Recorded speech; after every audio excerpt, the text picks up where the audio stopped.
नमस्कार। आप देख रहे हैं कैपिटल हेडलाइंस और मैं हूं वात्सल्य राय। यह है कैपिटल हेडलाइंस का लाइव शो और लाइव शो में जुड़े हुए हैं हमारे खास मेहमान जिन्हें आप पहचानते ही हैं।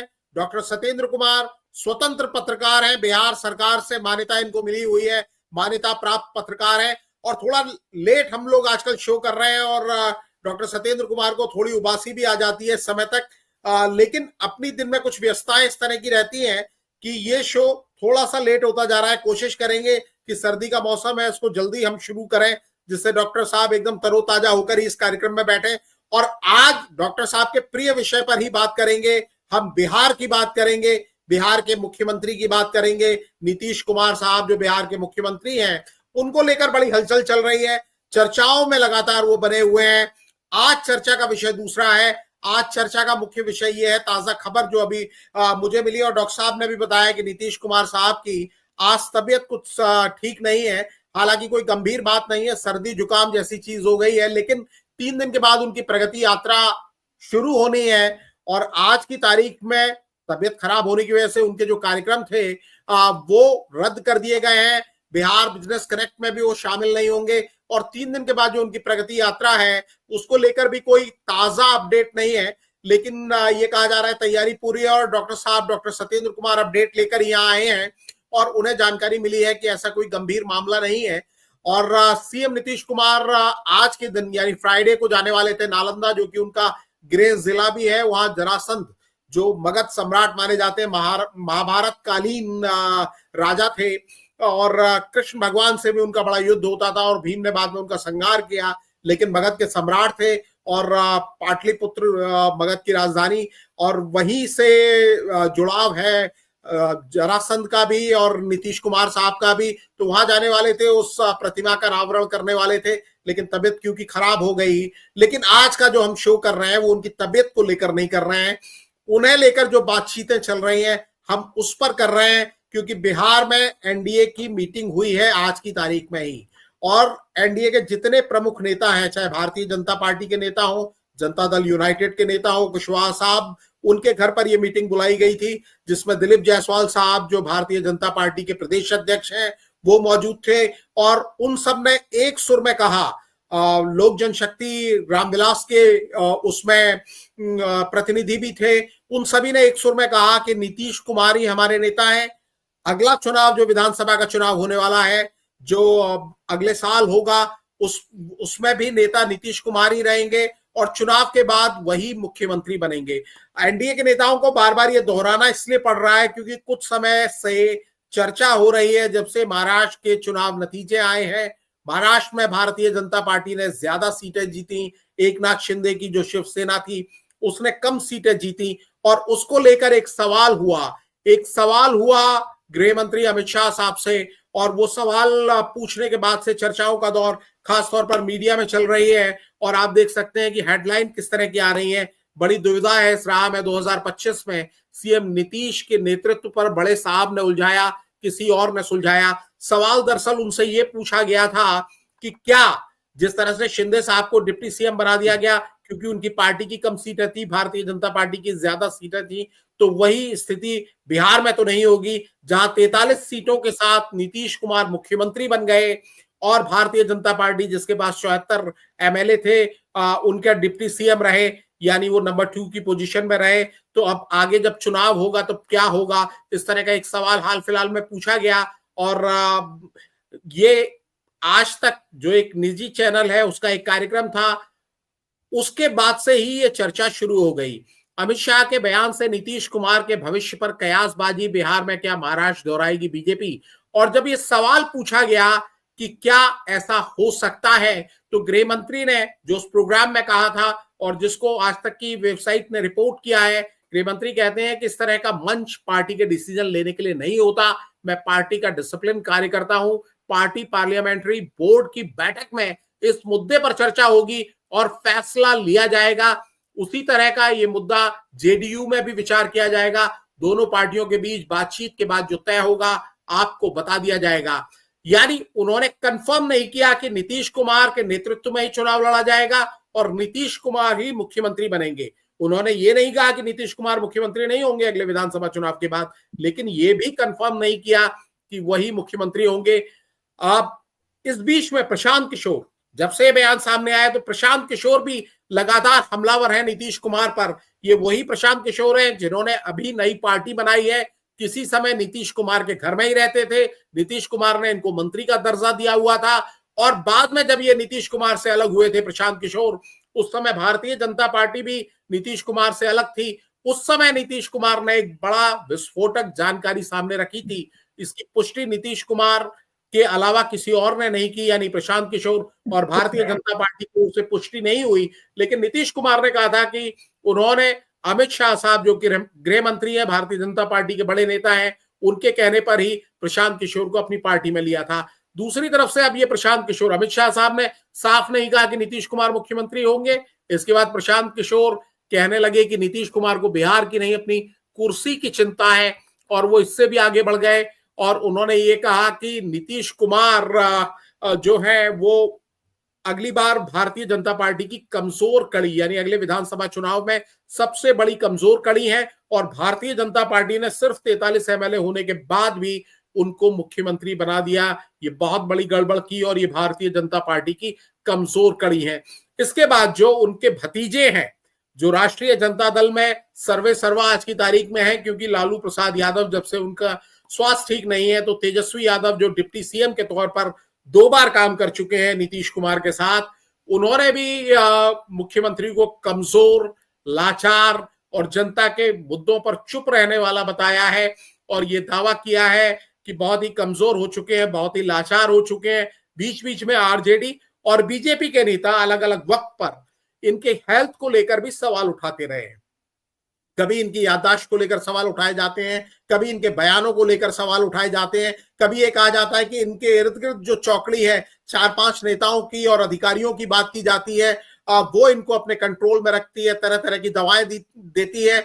सच क्या है, नीतीश कुमार साहब ने कभी इसको स्पष्ट करने की कोशिश नहीं की। हालांकि हम लोग एक कार्यक्रम कर चुके हैं जिसमें डॉक्टर सत्येंद्र कुमार साहब शामिल हुए थे, और उन्होंने साफ तौर पर कहा था कि नीतीश कुमार साहब की हेल्थ बिल्कुल ठीक है, वहां कोई दिक्कत नहीं है, और मीडिया में इस तरह की अटकलें केवल अपने फायदे और नुकसान के लिए लगाई जाती हैं। और जिस तरह का मैंने आपको जिक्र किया कि इन तमाम अटकलों और हलचलों के बीच नीतीश कुमार साहब की तो आज तबीयत ठीक नहीं है, लेकिन गठबंधन के नेताओं को लगा कि कहीं इस तरह के बयानों से गठबंधन की सेहत पर कोई असर ना हो जाए, गठबंधन में कोई दरार ना आ जाए, इसीलिए तमाम सारे नेता इकट्ठे हुए और उन्होंने कहा कि सीएम नीतीश कुमार के नेतृत्व में ही विधानसभा का चुनाव लड़ेगा एनडीए, और इतना ही नहीं, जब चुनाव के नतीजे आ जाएंगे उसके बाद मुख्यमंत्री भी वही होंगे।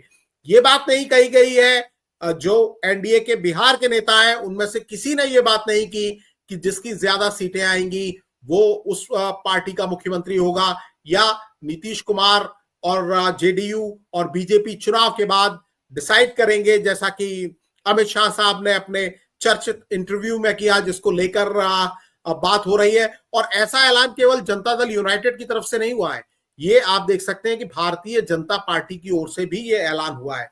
तो डॉक्टर साहब, क्या समझा जाए, नीतीश कुमार साहब बिहार में बीजेपी की ताकत है, कमजोरी है, जनता दल यूनाइटेड की ताकत है, या कमजोरी है, या कैसे उनको आप देख रहे हैं? नहीं, ये कमजोरी नहीं है वात्सल जी, नीतीश जी हमेशा ताकत है।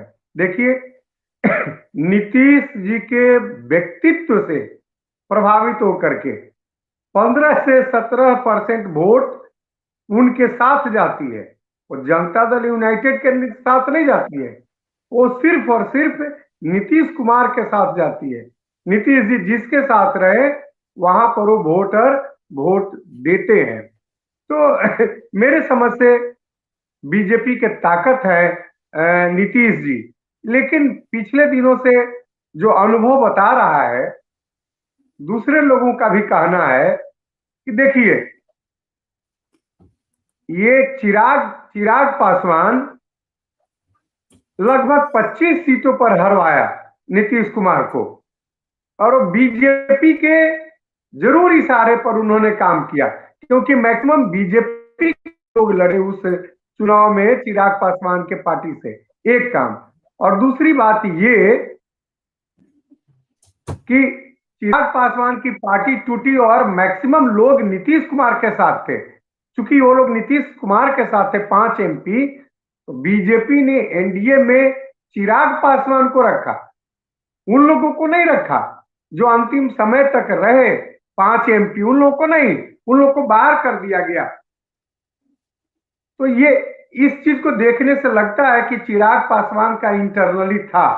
और दूसरी बात, जो प्रशांत किशोर एक नए फॉर्म में आए हैं बिहार में, स्पष्ट पहले ही नीतीश जी ने कर चुका है कि मेरे पार्टी में अमित शाह जी के कहने पर ही आए थे, उनके कहने पर मैंने इनको रखा था और पद दिया था, और आज के डेट में ये सक्रिय है और इनके सक्रियता से बीजेपी को फायदा ही है। एनडीए को हालांकि फायदा हुआ अभी जो बाई इलेक्शन हुआ उसमें इनके चुनाव लड़ने से, लेकिन फिर भी लोगों को ये संदेह लग रहा है कि ये दूसरे चिराग पासवान पुनः साबित हो सकते हैं। कुछ न कुछ खेल तो चला जा रहा है और ये चिंता का विषय नीतीश कुमार के लिए होगा। लेकिन इस बार नीतीश कुमार की सारी समझ स्पष्ट है, इसलिए उसका कुछ न कुछ हो काट जरूर रखेंगे, मेरे ख्याल से ऐसा लगता है, और कुछ इसी तरह का निर्णय वो चुनाव में लेंगे। फिर भी बीजेपी के लिए नीतीश कुमार एसेट्स हैं, कमजोरी नहीं है। जी डॉक्टर साहब, आप तो कह रहे हैं कि एसेट है, कमजोरी नहीं है, उनकी ताकत आपने गिनाई, तो क्या ये सारी जानकारियां तो अमित शाह साहब को भी होगी, उन्हें तो राजनीति का चाणक्य कहा जाता है, और हरियाणा और महाराष्ट्र में जो कमाल उन्होंने करके दिखाया है, भले ही स्थानीय नेतृत्व था वहां, लेकिन सारी रणनीति, सारी तैयारी तो अमित शाह साहब की थी। तो क्या वो इस ताकत को जानते हैं, उसके बाद भी वो पानी में कंकड़ फेंक के देख रहे हैं कि तरंगे कैसी उठ रही हैं, या इसका कोई और रीजन हो सकता है? ये पिछले 24 वर्षों से देख रहे हैं बिहार में नीतीश कुमार को, और जब सिर्फ 7 सीट थी तब भी नीतीश कुमार का नेतृत्व वो लोग स्वीकार कर रहे थे बीजेपी का, और इधर उधर होने के बावजूद कभी आरजेडी वालों को अपने साथ लाते हैं, कभी बीजेपी वालों को, फिर भी नीतीश कुमार का नेतृत्व मानने के लिए वो लोग बाध्य हैं, क्योंकि बीजेपी को पता है कि हमारी अकेले की सरकार यहाँ पे नहीं बन सकती है। हाँ, ऊपर के नेतृत्व का कोई बिहार में जो नजदीकी नेतृत्व रहता है उनको बैठाने के लिए कोशिश करते रहते हैं, इसमें चल रहा है, सीधा सीधी टक्कर नहीं ले पा रहे हैं, क्योंकि रिजल्ट देख चुके हैं सीधा सीधी में। तो मेरे ख्याल से लगता है कि कुछ लोग बीजेपी में हैं, वो भले ही करते रहे अपनी करामात, लेकिन इंटायर बीजेपी इस बात से सहमत है कि बिहार में नीतीश कुमार का नेतृत्व ही कारगर है एनडीए के लिए।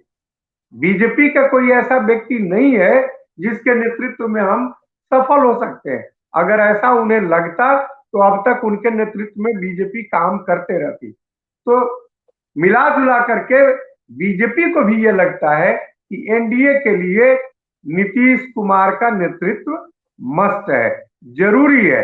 इसलिए मुझे नहीं लगता है कि नीतीश कुमार को बाहर करके चुनाव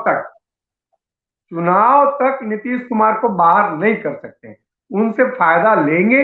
अगर कहीं कुछ ऐसी स्थिति बनी कि नीतीश कुमार के बगैर भी और दूसरे जो साथी दल हैं उनको मिला करके, और बीजेपी को भी अगर सीट आ गया काम भर इतना, तो महाराष्ट्र वाली दोहराई जा सकती है, इसमें दो मत नहीं है, लेकिन चुनाव के पहले नहीं।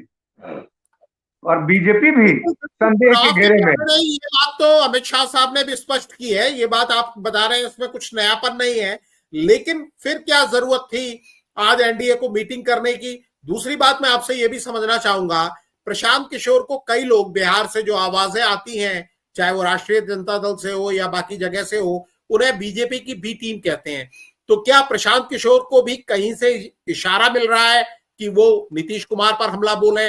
और इधर जब भारतीय जनता पार्टी और प्रशांत किशोर हमला बोल रहे हैं, तो तेजस्वी यादव भी ऐसा लग रहा है कि नीतीश कुमार ही उनके रास्ते के रोड़े हैं, क्योंकि वही है लगातार जिनकी वजह से राष्ट्रीय जनता दल सत्ता से दूर रह जाती है, और आप भी इस बात को कह रहे हैं। तो क्या ये सब मिलकर इस बार नीतीश कुमार को ही टारगेट पर लेने के इरादे में है, उन्हें ही घेरने के इरादे में है, उन्हें ही रास्ते से हटाने का प्लान बनाया जा रहा है। ये आखिर हो क्या रहा है बिहार में, जरा खोलकर बताइए। देखिए वत्सल जी, जरूर चाहते तो हैं, लेकिन नीतीश कुमार का एक्शन भी तो देख लेते हैं कि किसी और को ला देते हैं।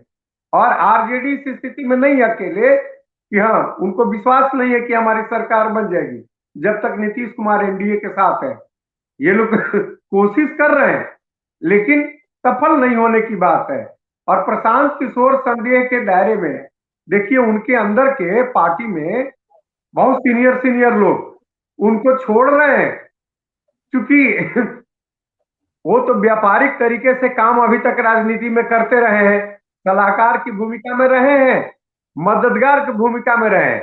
अब चूंकि नेतृत्व चाहते हैं और उनके अंदर जो वेतन भोगी कर्मचारी लोग हैं, वो लोग 50 वर्ष जो पॉलिटिक्स में काम कर चुका है, चाहते हैं कि उन पर भी प्रेशर दे। इसलिए मुनाजिर हसन और ये देवेंद्र यादव जो केंद्रीय मंत्री रह चुके हैं, एमपी रह चुके हैं, उन लोगों ने इस्तीफा दे दिया। अभी पार्टी बनी नहीं और इस्तीफे का दौर शुरू हो गया है, तो संदेह के घेरे में है। और प्रशांत किशोर का हमको तो लगता है कि बनने से ज्यादा बिखरने की संभावना है। तो अभी नीतीश कुमार प्रासंगिक है, बगैर नीतीश कुमार के काम चलने वाला नहीं है। और बहुत जल्द चूंकि चुनाव होने वाला है, अब 24 खत्म हो रहा है, 25 में चुनाव है। ऐसे समय में मुझे नहीं लगता है कि बीजेपी इस स्थिति में है। और चूंकि संदेह है बीजेपी पर, तो ये उनको बताना भी पड़ेगा। इसीलिए बैठक कर कर करके उनको बताना पड़ रहा है कि नहीं, हम नीतीश कुमार के ही नेतृत्व में लड़ेंगे। क्योंकि कभी कभी ये बातें चल रही है कि नीतीश कुमार अलग हो सकते हैं, लेकिन मुझे नहीं लगता है कि अभी बजट सेशन तक नीतीश कुमार कहीं इधर उधर सोचेंगे। अगर ऐसी कुछ बात भी होगी तो ये बजट सेशन में होगा, जब हटने से भारत सरकार पर प्रभाव पड़ेगा। तो अगर बात विखंडन की होगी तो दोनों की विखंडन की होगी, दोनों अपने अपने चाल चलेंगे और माकूल समय पर चलेंगे, अभी नहीं चलेंगे कोई भी। जी डॉक्टर साहब, मैं एक बात ये तो बड़ी स्पष्ट रूप से समझ में आती है कि नीतीश कुमार एकनाथ शिंदे नहीं है, नीतीश कुमार ही है जिनकी वजह से आज जो इंडिया अलायंस नजर आ रहा है, कांग्रेस की अगुवाई वाला जो गठबंधन है, उसके जो आर्किटेक्ट है नीतीश कुमार है। और जैसे ही नीतीश कुमार हटे, इंडिया अलायंस का भी असर कमजोर हो गया। लेकिन इस ताकत को समझने वाले ही शायद, कई लोगों का यह भी दावा है, इस तरह की बातें भी सामने आती हैं कि नीतीश कुमार को डिस्क्रेडिट करने की बात की जाती है। कोई उनको पलटू राम बताता है, उनके बारे में यह कहा जाता है कि वो बीजेपी के साथ चुनाव के बाद भी बने रहेंगे, ये तय नहीं है। कई लोग फिर एक नई चीज ले आते हैं, बार बार थ्योरी आती है, उनके पैर छूने, जो बीजेपी नेताओं के वो पैर छू रहे हैं, उसको लेकर फिर उनके स्वास्थ्य की बात की जाती है, उनकी मानसिक स्थिति की बात भी की जाती है। ये भी कहा जाता है कि उन्होंने कोई अपना उत्तराधिकारी नहीं बनाया, जिससे उनके बाद कौन संभालेगा इस पार्टी को, या दूसरा चेहरा कौन होगा, या नंबर 2 कौन है। कई बार ये कहा जाता है कि वो अपनी जाति के अधिकारियों को ही आगे बढ़ाने में लगे हुए हैं। तो कई मोर्चों पर उनको डिस्क्रेडिट करने की कोशिश की जाती है कि अगर आप इनको हटा नहीं सकते, हरा नहीं सकते, तो इनको डिस्क्रेडिट किया जा सकता है। तो क्या इसका जेडीयू पर और नीतीश कुमार साहब पर कोई असर पड़ रहा है? आप क्या देख रहे हैं बिहार में बैठकर? देखिए, कोई असर नहीं पड़ रहा है वात्सल जी। मैं जो समझता हूं, नीतीश कुमार की तबीयत एकदम ठीक है। जिन दिनों से चर्चा हो रही है, मैं किसी मंच से किसी तरह का अनाप शनाप नहीं सुना हूं। जब से ये चर्चाएं चल रही है बिहार में ना, तब से नीतीश कुमार कॉन्शस हैं, और एक भी सार्वजनिक मंच से कोई ऐसी बात नहीं आई है। दूसरे लोगों की आती है, लेकिन नीतीश कुमार की आज तक नहीं आई है। और ये पैर छूने का काम करते हैं, ये हम्बुल बनने का काम जो है, ये गड़बड़ थोड़ी है, ये तो बहुत बड़ी काम है। कृष्ण भगवान भी पत्तल उठाने का काम किया था, जूठा उठाने का काम किया था। ये तो महान लोगों का लक्षण है। अगर पैर छू रहे हैं तो मोदी जी का छू रहे हैं, प्रधानमंत्री का छू रहे हैं, बड़े भी उनसे उम्र में है। आरके सिन्हा का भी छू रहे हैं, हैं? आरके सिन्हा का भी छुए हैं। आरके सिन्हा का भी, उनमें भी कुछ क्वालिटी है, कुछ बात है, कुछ है। पैर छूने से क्या होता है? पैर छूने से सामने वाला खुश रहता है। तो खुश करने का काम वो कर रहे हैं, और जहां तक परिवार का, किसी को बढ़ाने का, जात का, ये नीतीश कुमार पे नहीं लग सकता है। Nitish Kumar self centred politics करते हैं। अगर थोड़ा सा भी अच्छे काम का ये चीज का है तो उनके निर्णय से उनको फायदा होनी चाहिए, और अपने परिवार को भी आज तक कभी इन्वॉल्व नहीं किया है। मैं व्यक्तिगत रूप से जो जानता हूं, अपनी माता जी का भी राजनीतिक निर्णयों में बात थोड़ा सा भी नहीं माना। बार बार रिक्वेस्ट करने का, आदेश देने के बाद भी अपने माता जी का उन्होंने बात नहीं माना पॉलिटिक्स में। ऐसे नीतीश कुमार है, इसलिए थोड़ा सा भी नहीं, ये सब कहीं कुछ आरोप नहीं लग सकता है। नीतीश कुमार दृढ़ निश्चयी मुझे है। आप ये बताइए, ये तो आप उनको डिफेंस कर रहे हैं, ऐसा लग रहा है कि जैसे आप हाई कोर्ट में प्रैक्टिस करते हैं तो नीतीश कुमार साहब ने आपको लॉयर रख लिया है और आप बिल्कुल उनके डिफेंस में उतरे हुए हैं। लेकिन मुझे ये समझाइए, भारतीय जनता पार्टी तमाम विधानसभा चुनाव जहां होने वाले होते हैं जिन राज्यों में, आप हरियाणा का एग्जाम्पल लीजिए और उत्तराखंड का एग्जाम्पल लीजिए, मध्य प्रदेश का तो नहीं, लेकिन और दूसरी जगहों का आप एग्जाम्पल लीजिए, कि चुनाव के ठीक पहले मुख्यमंत्री को बदल देती है, जिससे एक फ्रेश एयर जनता को, वोटर्स को महसूस हो, और जो उसके खिलाफ एंटी इनकम्बेंसी हो उसको कंट्रोल किया जा सके। तो उसी लिए शायद अमित शाह साहब ने इस तरह की बात की है। और कई लोग ये भी कहते हैं कि नीतीश कुमार जब आए थे, उनका जो पहला कार्यकाल था, तब उन्होंने सड़कों का जाल बिछाने का काम किया, तब वो इस तरह का काम करते थे, काफी विकास के काम वो करते थे। लेकिन अब आते आते बिल्कुल वो थक गए हैं और बिल्कुल रिटायरमेंट मोड में वो लगते हैं। उस तरीके से न काम हो रहा है, न कानून व्यवस्था की स्थिति बिहार में वैसी है, न कोई निवेश की बात हो रही है, न कुछ हो रहा है। तो कहीं ना कहीं ऐसा लगता है कई लोगों को कि गाड़ी का पेट्रोल धीमे धीमे खत्म हो रहा है। इसीलिए ये इस तरह का बयान आ रहे हैं, चारों तरफ से आ रहे हैं, चाहे वो अमित शाह साहब की तरफ से आए या प्रशांत किशोर की तरफ से आए। तो आप इसको एक संयोग देख रहे हैं या प्रयोग देख रहे हैं या क्या है? ये इस तरह की हलचल भापने की कोशिश हो रही है जिससे एंटी इनकम्बेंसी को कुछ रोका जा सके, और फिर हालात और माकूल हुए, जैसा आपने खुद कहा, भारतीय जनता पार्टी और सहयोगियों को सीटें आ गई तो नीतीश कुमार को किनारे कर दिया जाए। अभी अभी घटनाएं घटी है बिहार में, बहुत इंपॉर्टेंट घटना घटी है। कार्यकारी डीजीपी थे आलोक राज, उनको हटा दिया नीतीश कुमार ने। सही नहीं, लॉ एंड ऑर्डर रहा तो हटा दिया और विनय कुमार को लाया। तो सजग तो ये है, इसमें सजगता में कोई कमी नहीं है नीतीश कुमार के। और जहां तक अभी गडकरी साहब से कई उन्होंने प्रोजेक्ट लिया बिहार के लिए, रोड के लिए। अब भारत सरकार 10 साल से नेतृत्व में काम कर रहा है आदरणीय नरेंद्र मोदी जी के, तो और रोड ज्यादा से ज्यादा बने, ज्यादा से ज्यादा प्रोजेक्ट आए, इसके लिए भारत सरकार को भी तो सक्रिय होना है। बीजेपी इससे भाग नहीं सकती है। बीजेपी पैसे देती तब ना। नीतीश कुमार जब मनमोहन सिंह की सरकार थी, उनसे पैसे लेकर के बहुत सारा काम किए। तो अब तो ओनस उन पर जाता है। अगर थोड़ा बहुत बहुत अगर मिलने वाला है क्रेडिट, तो ये नीतीश कुमार के कारण मिलने वाला है एनडीए को। ये भारत बीजेपी के कारण मिलने वाला है, सो नहीं है। रोड बनाने का काम तो सब बीजेपी के जिम्मे ही है। अभी अभी गए हैं जल संसाधन मंत्री, भारत सरकार के फाइनेंस मिनिस्टर से मिले लगभग 7,000 करोड़ के प्रोजेक्ट लेकर के। तो नीतीश कुमार लगातार इस तरह का काम करते रहते हैं, पॉजिटिव काम। अभी उनका उद्योग मंत्री बहुत बढ़िया काम बिहार में कर रहे हैं, बहुत लोगों को बुलाए हैं। ऐसे स्थिति में भी, जबकि भारत सरकार के बहुत सारे देशों से जो व्यापारिक हुए थे। मैं बस मुझे संक्षेप में बस एक जवाब आप दे दीजिए कि आप बता रहे हैं कि नीतीश कुमार की कुर्सी एनडीए में सेफ है, उनके नेतृत्व में ही चुनाव लड़ा जाएगा, ये तो एनडीए के नेताओं ने भी ऐलान कर दिया।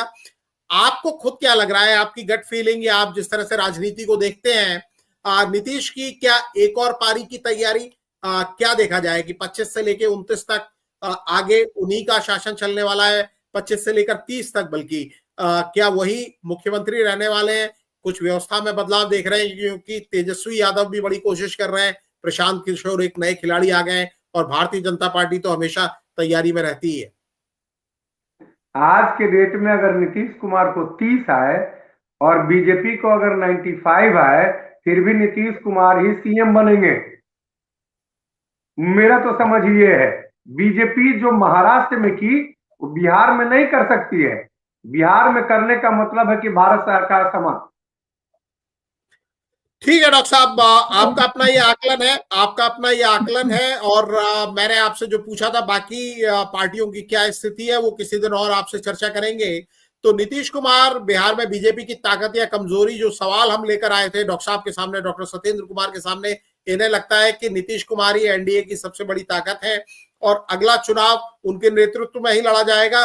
और जो प्रयोग महाराष्ट्र में हुआ वो बिहार में कम से कम आज की तारीख में एनडीए या बीजेपी नहीं दोहरा पाएगी। डॉक्टर साहब, आपने चर्चा में हिस्सा लिया, आपका बहुत आभार। और सभी देखने वालों का भी दिल से आभार, शुक्रिया। आप जिस तरह से हमारा सहयोग और समर्थन कर रहे हैं उसके लिए हम आपके